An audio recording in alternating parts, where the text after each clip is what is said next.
Friends, स्वागत है आप सभी का एक बार फिर से हमारी इस ऑफिशियल यूट्यूब चैनल में जिसका नाम है एसोल सॉल्यूशन। मैं चंदन कुमार हाजिर हूँ आप सभी के सामने अपनी एक और नई वीडियो के साथ। सो गाइस, आज की इस नई वीडियो में हम बात करेंगे उन सभी स्टूडेंट्स के लिए जो 6th सेमेस्टर के स्टूडेंट्स थे और उन सभी का आज पहला एग्जाम था मॉडर्न पॉलिटिकल फिलॉसफी। तो भाई आज सभी के पेपर का आज एक रिव्यू है। पहला पेपर था आप सभी का ऑफलाइन और बहुत से क्वेश्चन ऐसे थे जो हमने आपको प्रीवियस ईयर के क्वेश्चन पेपर्स में भी डिस्कस करे थे या फिर हमने जो आप लोगों को बताए थे कि ये क्वेश्चन आएंगे। तो चलिए एक बार रिव्यू करते हैं इस पेपर का, हमने कौन कौन से क्वेश्चन बताए थे और वही क्वेश्चन आप सभी के पेपर में आए हैं। तो ये एक पूरा रिव्यू है। इसमें अगर आपने ये चीज़ें मेंशन करी होगी तो आप सभी के मार्क्स कितने आने की उम्मीद है, आपने कौन सा क्वेश्चन छोड़ सकते थे, कौन सा अटेंड कर सकते थे, ऐसी तमाम बातों को आज हम इस पेपर में डिस्कस करेंगे। तो यहाँ पर कुछ जनरल से इंस्ट्रक्शंस थे जैसा कि मैंने आप सभी को बताया भी था।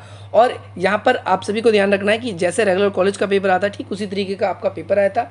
यहाँ पर 4 क्वेश्चन का आपका आंसर देना था। वैसे 5 होता था जब तक एनुअल मोड था, लेकिन सेमेस्टर मोड में एक चीज़ तो आप सभी के लिए अच्छी हो गई कि आपको 4 ही क्वेश्चन करने हैं। तो इससे आप सभी के लिए क्वेश्चन में लिखने की टाइमिंग भी बढ़ गई है, लेकिन एक क्वेश्चन में आपको बहुत ज़्यादा लिखना पड़ेगा, ये भी तय हो चुका है। तो चलिए ज़्यादा देर न करते हुए आज की अपनी इस वीडियो को हम स्टार्ट करते हैं। तो सबसे पहले यहाँ पर फर्स्ट क्वेश्चन आप सभी की स्क्रीन पर ये आ चुका है। फर्स्ट क्वेश्चन में मैंने आपको ये क्वेश्चन सेम के सेम बताया था। इसमें आपको कांट के विचार का वर्णन करना था कि भाई मनुष्य का जो स्वभाव अर्जित संरक्षण है इसके वर्णन करने में कि मनुष्य का स्वभाव किस तरीके से चीज़ों को अर्जित एक्वायर करने में उसकी क्या भूमिका होती है, इसके बारे में आप सभी को इस क्वेश्चन के अंदर डिस्कस करना था। नेक्स्ट क्वेश्चन की अगर हम बात करेंगे क्वेश्चन नंबर 2 में, इसके अंदर मैं आपको ये बताना था, ये मैंने सेम क्वेश्चन बताया भी था कि on vindication of the rights for women. ये सेम क्वेश्चन कल के जो वीडियो थी जिन बच्चों ने देखी थी उन स्टूडेंट्स को पता चल गया होगा 18वीं शताब्दी में जो वोलोस्टोनक्राफ्ट की क्या रचना थी। 2 बारी मैंने इस क्वेश्चन को आप लोगों को बताया था उस वीडियो में, ये क्वेश्चन ज़रूर करना है। तो ये क्वेश्चन सिमिलरली आपका आ गया कि इनकी बुक में महिलाओं के बारे में क्या महत्व बताया गया है कि भाई इसमें महिलाओं को कौन कौन से अधिकार मिलने चाहिए या फिर महिलाओं के लिए ये अधिकार क्यों इंपॉर्टेंट है। इस क्वेश्चन को इस वाले में आपको डिस्कस करना था। बात करते हैं अगले पेज पे। स्टूडेंट्स, ये क्वेश्चन नंबर 3 है। इसमें जैसा कि मैंने आपको बताया था रूसो से जुड़कर एक क्वेश्चन ज़रूर आएगा और मैंने असमानता में बताया भी था कि असमानता इन्होंने 2 तरीके की बताई है, एक प्राकृतिक बताई है इन्होंने और एक सामाजिक बताई है। तो जो ये सामाजिक असमानता वाला क्वेश्चन आया भी था और यहाँ पर आप देखेंगे समानता के संबंध में रूसो के विचार का आलोचनात्मक मूल्यांकन करना था।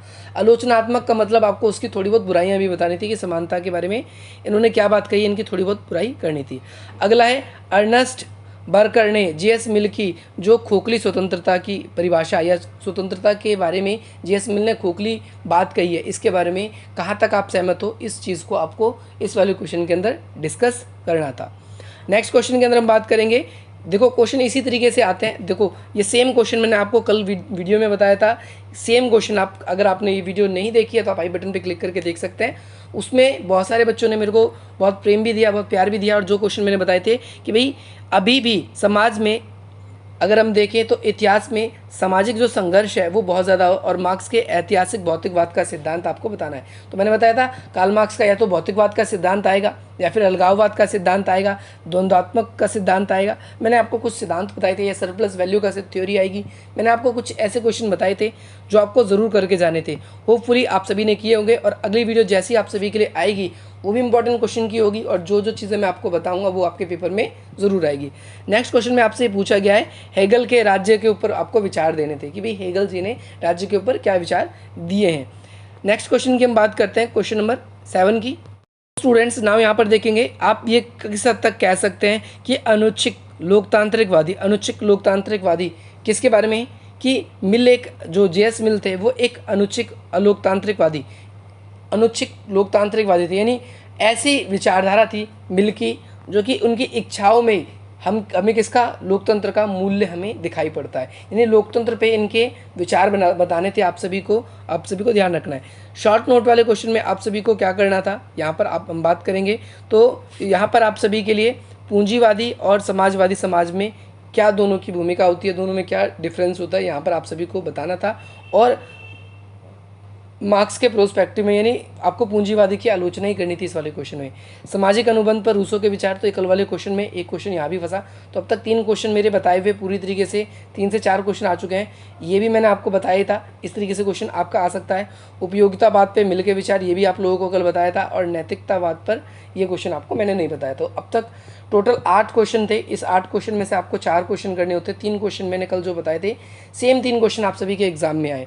तो गाइस अब आप सभी का पेपर 19 तारीख को है। अगर आप चाहते हो इसी प्रकार की इंटरेस्टिंग वीडियोस आप सभी को मिलती रहे, तो आप हमारी वीडियो को लाइक करें। और ये एक रिव्यू था आप सभी का पेपर का, तो मेरे हिसाब से पेपर बहुत अच्छा है, आप सभी अच्छा स्कोर भी करेंगे। और अगला पेपर में आप सभी को थोड़ा टाइम भी मिल गया, लगभग 1 वीक का आपको डिफरेंस मिला है, तो आप इस 1 वीक में अच्छे से एग्जाम्स की तैयारी कर लेंगे। होपफुली मिलते हैं हम आपसे अपनी अगली वीडियो में। जय हिंद, जय भारत।